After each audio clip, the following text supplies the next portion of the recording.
விவசாய நண்பர்களுக்கு வணக்கம். இந்த வீடியோ வந்து ஒரு 2 மணி நேரம் 3 மணி நேரத்துக்கு முன்னாடி அப்லோட் ஆகிருக்கக்கூடிய ஒரு வீடியோ.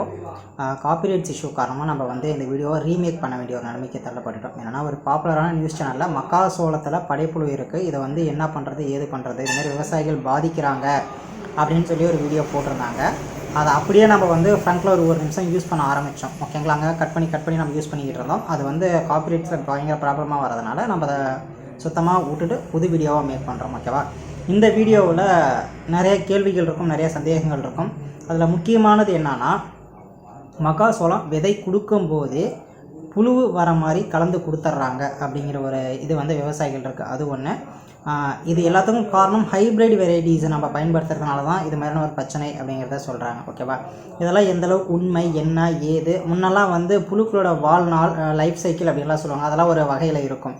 இப்போ அதெல்லாம் எப்படி இருக்குது என்ன அப்படிங்கிறத இந்த வீடியோவில் பார்க்க போகிறோம்.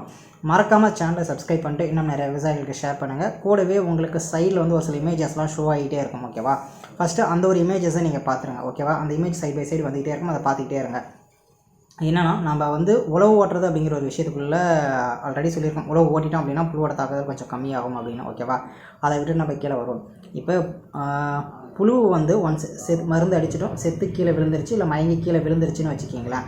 அப்படி விழுகக்கூடிய புழு வந்து நிலத்தில் எவ்வளோ நாள் இருக்கும் அப்படின்னா 5 to 8 நாள் வரைக்கும் நிலத்தில் வந்து பார்த்திங்கன்னா ஸ்டே ஆகியிருக்கிறதுக்கான வாய்ப்புகள் நல்லாவே இருக்குது. ஓகேவா, அது உள்ளே வந்து கேட்டிஃப்ளர், அந்த பூச்சிகளாக இருக்கு இல்லையா, அந்த பூச்சிகள் வந்து மேலே வந்து முட்டையிடுது இல்லையா, அந்த முட்டைக்கான டேஸ் அப்படின்னா 1லேருந்து 3 நாள் வரைக்கும் தான் அது வந்து முட்டையாகவே இருக்கும். மொதல் விஷயம் புரிஞ்சுக்கிறோம், 1லேருந்து 3 நாள் வரைக்கும் அது முட்டையாக இருக்கும். அதற்கு பிறகு அது என்னவா மாறுது அப்படிங்கிறதா விஷயம். அதற்கு பிறகு வந்து பார்த்திங்கன்னா அந்த 3லிருந்து 7 நாட்களுக்குள்ளே, ஓகேவா, அது சிறு புழுக்களாக வரும். நிறைய பேர் சொல்லுவாங்க, மக்காசோளம் முளைச்சி வரப்பே புழு வருதுப்பா, மேலெல்லாம் அரிச்சு போயிருக்குது, வெள்ளையாக இருக்குது, இலையோட அடிப்பகுதி அரிச்சு போயிருக்கு, மேல் பகுதி அரிச்சு போயிருக்கு, ஏதோ மேல் தோலை சோறன மாதிரி வெள்ளையாக இருக்குது அப்படின்லாம் சொல்லுவாங்களே. இதெல்லாம் என்ன அப்படின்னா, உங்கள் செடியில் புழு வந்து 3லிருந்து 7 நாட்களுக்குள்ளே லைஃப் டைமில், அதாவது அந்த வாழ்நாளில் இருக்கக்கூடிய புழுக்கள் உங்கள் செடிகளில் இருக்குது அப்படிங்கிறது. இந்த டைமில் பார்த்து நம்ம புழுவை கண்ட்ரோல் பண்ணிட்டோம் அப்படின்னா பிரச்சனையே கிடையாது. ஓகேங்களா, இதோட அடுத்த ஸ்டேஜ் அப்படிங்கிறத வந்து பார்த்திங்கன்னா 8 to 12 நாள் 13 நாள் அப்படிங்கிறது. இதுக்கு அடுத்த ஸ்டேஜ் அப்படிங்கிறது போயிடுச்சு அப்படின்னா, நீங்கள் 8லிருந்து 12 நாட்களுக்குள்ளே புழுவை கண்ட்ரோல் பண்ணோம் அப்படின்னா ஓவர் டோசேஜ் மருந்து நம்ம பயன்படுத்த வேண்டியதாக இருக்கும். அப்படி ஓவர் டோசேஜ் மருந்தை பயன்படுத்தியுமே அந்த டைமில் புழுக்களை நம்மளால் பெருமளவு கண்ட்ரோல் பண்ண முடியாது. 100 புழு இருக்குன்னா அதில் வந்து ஒரு 50-60 புழுக்களை தான் நம்மளால் கொல்ல முடியுமே தவிர மீதி இருக்கிறத நம்மளால் கொல்ல முடியாது. ரிப்பீட்டட் ஸ்ப்ரேயில் போயிட்டுருக்கும். என்னென்னா, இப்போ நடந்துகிட்டு இருக்கு இல்லையா, இந்த முறையில் ரிப்பீட்டடாக நம்ம வந்து பார்த்திங்கன்னா ஸ்ப்ரே பண்ணிக்கிட்டே இருக்கக்கூடிய ஒரு அவல நிலைக்கு தான் தள்ளப்படுவோம்.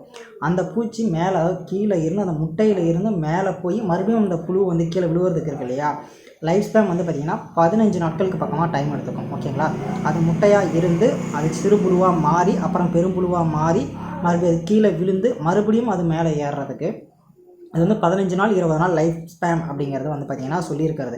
ஆனால் இப்போ 15 நாட்கள் அது எடுத்துக்குதா அப்படின்னா கண்டிப்பாக கிடையாது.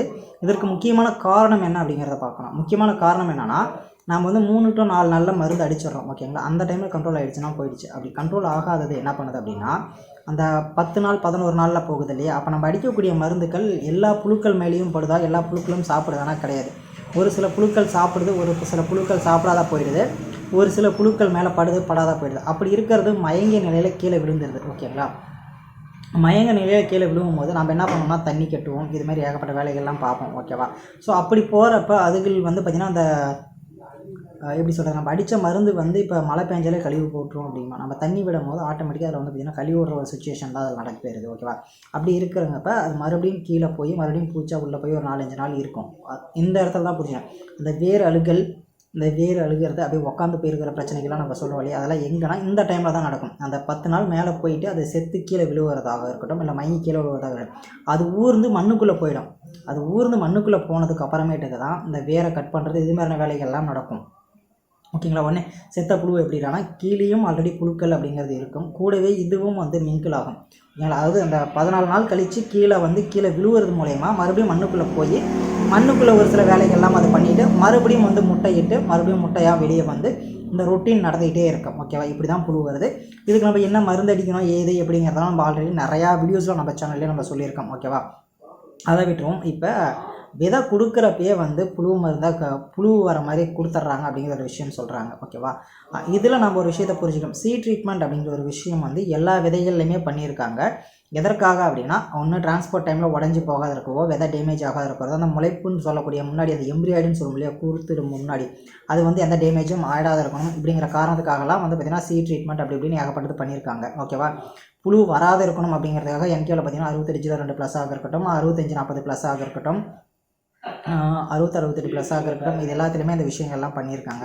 அப்படி இருக்கிறப்ப நாமளும் இதற்கு மேலே வந்து பார்த்திங்கன்னா சீட் ட்ரீட்மெண்ட் பண்ணி நம்ம பண்ணும்போது முதல் ஒரு 10 நாட்களுக்கு வந்து பார்த்திங்கன்னா நம்மளால் அந்த புழுவோட தாக்குதலேருந்து கொஞ்சம் தப்பிக்க முடியும் அப்படிங்கிறத விஷயம். ஓகேவா, அப்போ என்ன மருந்தை யூஸ் பண்ணி நம்ம சீட் ட்ரீட்மெண்ட் பண்ணலாம்? நம்ம எங்கேயோ போய் எதையோலாம் பண்ண தேவையில்ல. இந்த கிளின்த்ரோபோல் அப்படின்னு சொல்லக்கூடிய இதிலாக இருக்கட்டும், கிளின்த்ரோபோல்னு சொல்லக்கூடிய மருந்து, இதுமாரி நிறைய மருந்துகள் வந்து சீட் ட்ரீட்மெண்ட்டுக்குனே இருக்குது. ஓகேவா, ஸோ அது மாதிரியான மருந்துக்களை வந்து பார்த்திங்கன்னா நம்ம சீட் ட்ரீட்மெண்ட்டுக்கு யூஸ் பண்ணி அதற்கப்புறம் நம்ம பண்ணும்போது நமக்கு அதோட தாக்கங்கள் கொஞ்சம் குறையுங்கிறாங்க. கூடவே நான் வந்து வேப்ப முன்னாக்கெல்லாம் இருக்கு இல்லையா, அதையெல்லாம் வந்து பார்த்திங்கன்னா அந்த சாரில் கொஞ்சம் நேரம் நம்ம வந்து விதையை ஊற வச்சு ஊன்றதுனால வந்து பார்த்திங்கன்னா இது மாதிரியான விஷயங்கள்லாம் கண்ட்ரோல் பண்ண முடியும் அப்படின்னு சொல்லி கவர்மெண்ட்டோட அஃபிஷியல் வெப்சைட்லேயே வந்து பார்த்திங்கன்னா அதெல்லாம் சொல்லியிருக்காங்க. அதை நம்ம யாரும் ஃபாலோ பண்ணுறது கிடையாது பெரும்பாலும். ஓகேவா, இப்போ இந்த விதையில் கலந்து கொடுக்க முடியுமா அப்படிங்கிறதான் கேள்வி. இதை சொன்னால் நிறைய பேர் திட்டுவாங்க, நீங்கள் என்ன கம்பெனிக்கு சாதகமாக பேசுகிறீங்க அப்படின்னு. விதையிலேயே ஒரு விஷயத்தை வந்து நம்ம கலந்து கொடுத்துட முடியுமா அப்படின்னா கண்டிப்பாக முடியாது. உதாரணத்துக்கு இதை எப்படி சொன்னாலும் வந்து தப்பாக போயிடும். அதுதான் யோசிக்கிறேன். ஒரு மனுஷன் எப்படி சொல்கிறது, வயிற்றில் இருக்கும் போதே இவன் வந்து இப்படி தான் இருக்கணும் அப்படின்னு சொல்லி நம்ம சொல்லி கொடுத்து பண்ணுற மாதிரியான ஒரு விஷயம் தான் நம்ம சொல்லக்கூடிய விஷயங்கள். நானும் ஒரு விவசாயி தான், கடை வச்சுருக்கலாம். ஓகே, நானுமே அதை நிறையா டைம் யோசிச்சிருக்கேன். விதையிலேயே வந்து புழுவை உருவாக்குற மாரி நம்ம பண்ண முடியுமா அப்படின்னு. அதுக்கான பாசிபிலிட்டிஸ் கொஞ்சம் கூடமே கிடையாது. ஒரு இத்திலோண்டு விதையில் நம்ம எப்படி அதையெல்லாம் பண்ண முடியும் அப்படிங்கிறத ஒரு பெரிய ஆச்சரியமாக இருக்குது எனக்கு. அண்டு சப்போஸ் அப்படி வாய்ப்பு இருக்குது அப்படின்னு சொல்லி உங்களுக்கு யாருக்காவது தெரிஞ்சதுன்னா, சும்மா பண்ணலாம் ஜி, பண்ண முடியும், பண்ணலான்டா, உனக்கு என்னடா தெரியாம மயிருது, அதெல்லாம் பேச வேணாம்.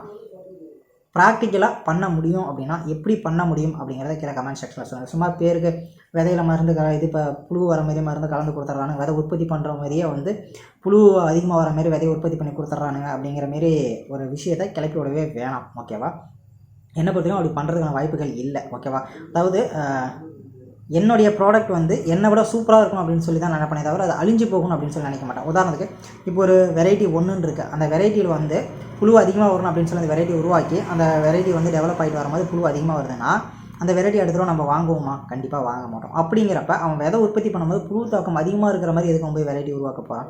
கண்டிப்பாக பண்ண மாட்டான். ஓகேவா, உடனே பேசலாம், லாஜிக்காக வரலாம். இப்படி இப்போ வந்து நம்ம மக்காசோளம் விதை அவன்கிட்ட வாங்குகிறோம், அதில் புழு வர மாரி இருந்தால் அவன் உற்பத்தி பண்ண மருந்து நம்ம அவன்கிட்ட வாங்குகிறோம், அந்த மருந்தை நம்ம ஸ்ப்ரே பண்ணுறோம், அது மூலயமா அது கொஞ்சம் கண்ட்ரோல் ஆகுது. மறுபடியும் அதே மருந்தை வாங்கி நம்ம ஸ்ப்ரே பண்ணுறோம், கண்ட்ரோல் ஆகுது. இது மூலயமா விதை கம்பெனிக்காரனுக்கு தானே லாபம் அப்படிம்பாங்க. கண்டிப்பாக இதுவும் ஒரு லாஜிக் தான். ஆனால் இதை விட விதைகளில் தான் வந்து பார்த்திங்கன்னா உங்களுக்கு அதிகமான ஒரு லாபம் அப்படிங்கிறது வரப்போகுது. ஓகேங்களா, இந்த கெமிக்கல் ஸ்ப்ரேயிங்கை விட உங்களுக்கு விதைகளில் தான் அதிகமான லாபம் வருமே தவிர இப்படி ஒரு விஷயங்கள் நடக்குமா அப்படின்னா கண்டிப்பாக கிடையவே கிடையாது. ஸோ ஹைப்ரிட் விதைஸ் தான் காரணம் அப்படிங்கிறாங்க. ஹைப்ரிட் விதைஸ் காரணம் அப்படின்னா இன்றைக்கி நம்ம வந்து நார்மலாக இருக்கக்கூடிய விதைகள், அதாவது நாட்டு மக்காசோள விதைகளே வாங்கி பயன்படுத்துகிற நிறையா பேருக்கு வந்து பார்த்திங்கன்னா இந்த படைப்புழுவோட தாக்குதல்லாம் இருக்குது. அப்போ அந்த விதைகளில் யார் வந்து புழுக்கள் வர மாரி ரெடி பண்ணலாம்? அதை சொல்லுங்கள். நம்ம நார்மலாக கவர்மெண்ட்டில் கொடுக்குறதாக இருக்கட்டும், இல்லை நான் எப்படி சொல்கிறது ஆர்கானிக்காக வரக்கூடிய விதைகளாக இருக்கட்டும், அதுலேயுமே புழுக்களோட தாக்கம் இதெல்லாம் இருக்குது. அப்போ அதில் வந்து நம்ம ஆர்கானிக்காக ஃபார்மிங் பண்ணவங்க வந்து வேணும்னே அதுக்குள்ளே வந்து புழு தாக்குதல் வரணும் அப்படின்னு சொல்லி பிளான் பண்ணியிருக்காங்களா? அப்போல்லாம் எதுவுமே கிடையாது. இந்த ஒரு விஷயத்தை பண்ணுறது ரொம்ப ஹைலி இம்பாசிபிள். அப்படி பாசிபிள் இருக்குது அப்படின்னா தயவு செஞ்சு கீழே கமெண்ட் செக்ஷனில் சொல்லுங்கள். கண்டிப்பாக நானும் தெரிஞ்சுக்கிறேன். அதை பற்றி ஒரு பெரிய வீடியோவாகவே போடுவோம், ரொம்ப சந்தோஷமாக இருக்கும். ஓகேவா, வீடியோ பார்த்த நண்பர்கள் நன்றி. மறக்காமல் சேனலை சப்ஸ்கிரைப் பண்ணுறேன். இது ஒரு சின்ன விஷயத்தை உங்கள்கிட்ட ஷேர் பண்ணணும்னு நினச்சேன். அதுக்கான பாசிபிலிட்டிஸ் கிடையாது அப்படிங்கிறதையும், அதோட லைஃப் சைக்கிள் இருக்கு இல்லையா, புழுக்களோட லைஃப் சைக்கிள்னு ஒன்று இருக்கு இல்லையா, அந்த லைஃப் சைக்கிளில் சிறு சிறு மாறுதல்கள்லாம் இப்போ ஏற்பட்டிருக்கு. நாம் எப்படி இப்போ அப்டேட் ஆகிட்டு போகிறோமோ அதுமாரி அதுக்கெலாம் அப்டேட் ஆக ஆரம்பிச்சிருச்சு. அந்த அடித்த மருந்தை திருப்பி நம்ம அடிக்கிறதுனால அது வந்து பார்த்திங்கன்னா ரெசிஸ்டட் ஆகிடுச்சு. இந்த மருந்து அடித்தா அடிக்கிறியா, சரி அடியே, இதெல்லாம் நான் ஆல்ரெடி சாப்பிட்டு நிறையா அடுத்ததுன்னு போயிட்டே இருக்குது. நம்மளும் ஹை அண்ட் மருந்துக்கெலாம் அடிக்க பழகிட்டே போகிறோம், அது ரெசிஸ்ட் ஆகிட்டே போகுது. அதுதான் விஷயம். ஓகேவா, ஸோ இந்த ஒரு விஷயம் தான் உங்களோட ஷேர் பண்ண நினச்சேன். மறக்காமல் சேனலை சப்ஸ்கிரைப் பண்ணிட்டு நிறைய விவசாயிகளுக்கு ஷேர் பண்ணுங்கள். நன்றி.